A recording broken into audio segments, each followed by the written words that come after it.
खैबर पख्तूनख्वा से अफगान मुहाजिरीन की वतन वापसी का सिलसिला जारी है। सूबाई महकमा दाखिला पख्तूनख्वा से 2,27,239 अफगान मुहाजिरीन अपने वतन जा चुके हैं। गैर कानूनी तौर पर मकीम 492 गैर मुल्कियों को भी तुरखम के रास्ते जिला वतन किया गया।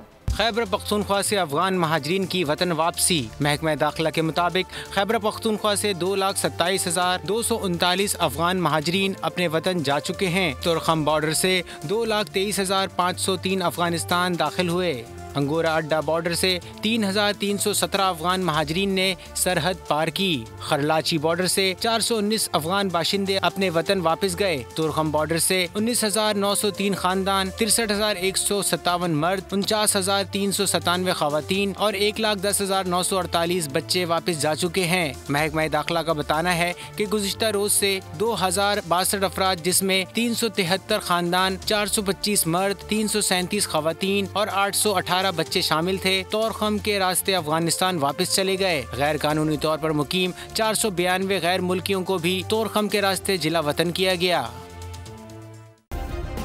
सब्सक्राइब करें और बेल दबाएं ताकि कोई खबर रह न जाए।